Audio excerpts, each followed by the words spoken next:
ગુજરાતમાં આજે કડી વિધાનસભા અને વિસાવદર વિધાનસભાની પેટા ચૂંટણી યોજાઈ રહી છે। આજે સવારથી જ મતદાન જે છે શરૂ થઈ ચૂક્યું છે, ત્યારે કડી વિધાનસભા વિસ્તારમાં ગુજરાતના પૂર્વ નાયબ મુખ્યમંત્રી નીતિન પટેલ પરિવાર સાથે મતદાન કરવા પહોંચ્યા હતા, જ્યાં પહોંચીને તેમણે જીતનો વિશ્વાસ વ્યક્ત કર્યો હતો। એ સિવાય તેમણે શું કહ્યું, બધી જ વિગતો મેળવ્યા અહેવાલમાં। જય હિન્દ। BSI TV ન્યૂઝ પર આપની સાથે હું છું નિધિ ગઢવી। ગુજરાતમાં આજે મહેસાણા જિલ્લાની કડી વિધાનસભા અને જૂનાગઢ જિલ્લાની વિસાવદર વિધાનસભા બેઠક પર પેટા ચૂંટણી માટે સવારે 7 વાગ્યાથી જ મતદાન જે છે શરૂ થઈ ચૂક્યું છે। કડી વિધાનસભા બેઠકની વાત કરીએ તો ધારાસભ્ય કરશન સોલંકીના નિધન બાદ આ બેઠક ખાલી પડી છે। આ બેઠક પર બીજેપી તરફથી રાજેન્દ્ર ચાવડાને ટિકિટ આપવામાં આવી છે, જ્યારે કોંગ્રેસે રમેશ ચાવડાને ચૂંટણી મેદાનમાં ઉતાર્યા છે। જો કે ભાજપના ઉમેદવાર રાજેન્દ્ર ચાવડા આયાતી હોવાથી મતદાન નહીં કરી શકે, જ્યારે કોંગ્રેસના ઉમેદવાર રમેશ ચાવડા ગર્લ્સ હાઈસ્કૂલમાં મતદાન કરશે એવી માહિતી છે। એ ઉપરાંત પૂર્વ ડેપ્યુટી સીએમ નીતિન પટેલ મણિપુર બ્રાહ્મણની વાડીમાં મતદાન કરવા માટે પહોંચ્યા હતા। ત્યાં પહોંચીને તેમણે શું પ્રતિક્રિયા આપી, પહેલા એ સાંભળીએ।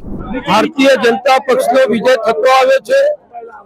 અમારી કેન્દ્ર સરકાર, અમારી રાજ્ય સરકાર અને ભારતીય જનતા પક્ષના કાર્યકરોની પ્રજા માટેની હંમેશા જે સેવાની ભાવના છે, અમારો પક્ષ દેશભક્તિ અને વિકાસને વરેલો છે, અને દેશભક્તિ અને વિકાસને વરેલા મતદારો અમને ચોક્કસ સહયોગ કરે છે, અને આ સીટ ઉપર પણ મને સંપૂર્ણ વિશ્વાસ છે કે અમારા પક્ષનો વિજય થશે। હું બ્રાહ્મણની વાડીમાં મતદાન કરવા આવ્યો હતો મારા પરિવાર સાથે, અને મતદાન કરી દીધું છે। સમગ્ર કડી તાલુકામાં, શહેરમાં શાંતિપૂર્વક મતદાન ચાલી રહ્યું છે, અને બધા જ મતદારો પોતાના મતાધિકારનો ઉપયોગ કરે એવી પણ મારી બધાને વિનંતી છે। અને ગુજરાતના વિકાસ અને પ્રગતિ માટે બધા મતદાન કરી રહ્યા છે, ત્યારે સ્વાભાવિક આજે મતદાન થયા પછી બધા જ સાથી કાર્યકરો સાથે અમે સાંજે મીટિંગ કરીશું, અને વરસાદના કારણે થોડી ઝડપ અત્યારે મતદાનની ધીમી છે।